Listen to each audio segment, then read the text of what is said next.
केंद्र में रक्षा मंत्री के गृह जनपद चंदौली के बबूरी में पिछली सपा सरकार में लगभग 35 लाख की लागत से सामुदायिक केंद्र के निर्माण की मंजूरी मिली थी, लेकिन 6 साल बाद भी निर्माण कार्य में पूर्ण नहीं हो सका।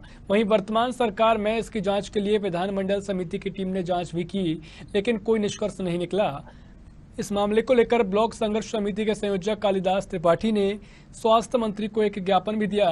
साथ ही कहा कि जल्दी ही निर्माण पूर्ण हो सके जिससे लोगों को स्वास्थ्य का लाभ मिल सके, लेकिन कोई सुनवाई नहीं हुई। जनपद में 3 विधायक रहने के बाद भी इस तरह की समस्या बनी हुई है। चंदौली जनपद के मुगलसराय विधानसभा अंतर्गत बबूरी में इस वक्त हम मौजूद हैं। यहाँ पे सन 2014 में लगभग 375 लाख की लागत से हॉस्पिटल 100 बेड का बनने के लिए शिलान्यास किया गया था पूर्व सांसद रामकिशुन द्वारा। अभी दो सरकारों में अभी तक यह हॉस्पिटल कंप्लीट नहीं हो पाया है। यह सबसे बड़ा सवाल उठता है। जहां उत्तर प्रदेश की सरकार और केंद्र की सरकार हॉस्पिटल के लिए बड़े बड़े दावे करती है, लेकिन यहां अभी तक ये हॉस्पिटल 100 बेड का आधा अधूरा है। यही नहीं, यह हॉस्पिटल यदि आप जोड़े तो 3 लोकसभा को जोड़ने वाला हॉस्पिटल है। इधर चंदौली पड़ जाएगा और रावतगंज भी पड़ जाएगा, मिर्जापुर। अगर यहाँ पे किसी की तबीयत खराब हो जाती है तो यहाँ से लगभग 15 किलोमीटर की दूरी तय करने के बाद ही लोगों को हॉस्पिटल की सुविधा मिल पाती है। यह हॉस्पिटल अभी भी आधा अधूरा क्यों है, आइए हम स्थानीय लोगों से बात करते हैं। मेरा नाम कालिदास त्रिपाठी है। हम आपसे जानना चाहते हैं कि अभी तक लगभग 2 सरकारें आई और यह हॉस्पिटल अधूरा क्यों पड़ा? ठीक है, जहाँ तक हमारी जानकारी है कि ये राजनीतिक प्रतिद्वंदिता के कारण यह अधूरा पड़ा हुआ है, क्योंकि वर्तमान सरकार के कार्यकाल में इस पे 200 लाख रुपए का बजट, एक्स्ट्रा बजट सैंक्शन किया गया था। यदि कार्य पद्धति का कोई समस्या रहा होता तो ये इतना बड़ा बजट दोबारा सैंक्शन नहीं हुआ होता, लेकिन ये सरकारी जो राजनीतिक प्रतिद्वंदिता है इसके कारण ये समस्या आ रही है। तो यहाँ पे केंद्रीय मंत्री, यह जनपद केंद्रीय मंत्री डॉक्टर महेंद्र नाथ पांडे का संसदीय क्षेत्र है और केंद्र में मंत्री भी हैं और यहाँ से बीजेपी के 3 विधायक हैं। फिर भी आपने किसी से बात करने की कोशिश की इस हॉस्पिटल को लेकर?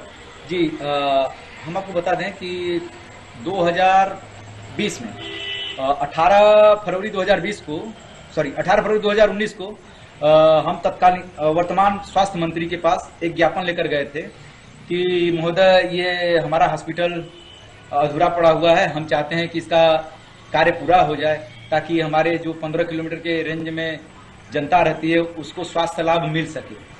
लेकिन उस पर कोई कार्रवाई नहीं हुई। हाँ, हमारी माननीय विधायक जो सदर विधायिका हैं जिनके अंतर्गत ये आता है, जो उस जांच टीम की सदस्य रही हैं, जो SIT टीम गठन होकर जो आई थी इस हॉस्पिटल के जो कह सकते हैं कि जिसमें कि क्या हानि क्या लाभ है, कि गुणवत्तापूर्ण बना है नहीं बना है, इसकी जांच करने के लिए जो संसदीय कमेटी की टीम आई थी विधानसभा की, उसकी वो सदस्यता रही। उनसे जब बात किया तो वो कहेंगे अरे भैया इस पे तो अभी जांच चल रही है। लेकिन जांच कब तक चलेगी? 4 साल पूरे हो गए, जांच कब तक चलेगी इसकी कोई ड्यू डेट नहीं है। हमें लगता है कि जो सरकारी नुमाइंदे हैं, जैसे हमारे DM साहब हैं, CDO साहब हैं या अन्य जो अधिकारी लोग हैं, इन लोगों का भी ध्यान इस पे नहीं है कि ये हॉस्पिटल बने। आपने किसी अधिकारी से बात करने की कोशिश किया? जी, मैं खुद ब्लॉक संघर्ष समिति का संयोजक होने के कारण मैं खुद लगभग 3 से 4 बार CMO से, 3 से 4 बार DM से और कम से कम 10 बार CDO महोदय से मैं खुद पर्सनली जाकर सबसे मिला। लेकिन रिस्पांस क्या मिला कि ये अभी तक बिल्डिंग अधूरी, लगभग 6 करोड़ रुपए लगा है, बिल्डिंग अभी अधूरी खड़ी है। कहते हैं लोग कि इसके निर्माण कार्य में दोष है। क्या दोष है? दोष है, ठीक है, मान लिया दोष है, लेकिन जांच पूरी होकर, रिपोर्ट होकर, पर हमें मेडिकल की सुविधा नहीं मिलनी चाहिए? संविधान हमें मेडिकल का अधिकार देता है, स्वास्थ्य का अधिकार देता है, लेकिन हमें क्यों नहीं मिल रही है? इसका जवाब कोई देने के लिए तैयार नहीं है। इसका शिलान्यास 2014 में हुआ था और पूर्व सांसद रामकिशुन द्वारा किया गया था। तो क्या आपने रामकिशुन जी से भी बात करने की कोशिश किया? महोदय, ये सवाल आपका काफी अच्छा है। आपको बता दें कि जब इसका शिलान्यास हुआ था उसके बाद सपा की गवर्नमेंट 2 साल थी। यदि कार्यदायी संस्था, यदि उनके नियत में खोट न होती तो शायद ये हॉस्पिटल बनकर तैयार हो गया होता। हम तो चाहे वो सपा की सरकार हो चाहे भाजपा की सरकार हो। मैं तो सीधा सीधा कहता हूं कि उनके नीयत में खोट है, इसलिए ये हॉस्पिटल नहीं बन रहा है। वो नहीं चाहते हैं कि यहाँ के लोगों को चिकित्सा सुविधा का लाभ मिले।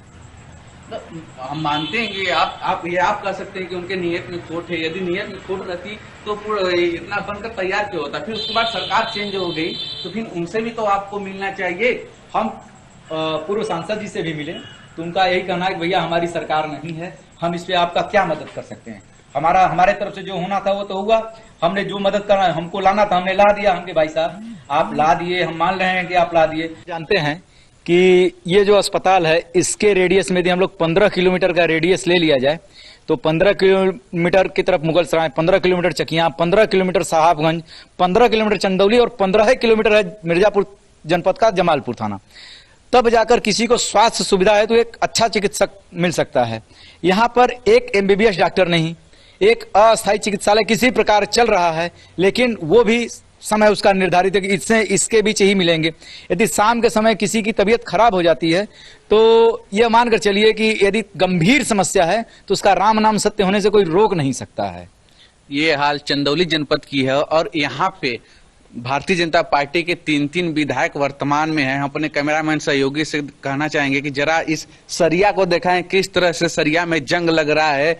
और इस हॉस्पिटल में एक ट्रैक्टर, ये किसी ने जगह देखकर बचाव के लिए अपने वाहन को खड़ा कर दिया, आगे भी वाहन गाड़ी है।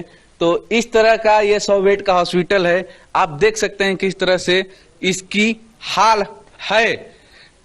साधना न्यूज, उत्तर प्रदेश, चंदौली, रविशंकर मिश्रा।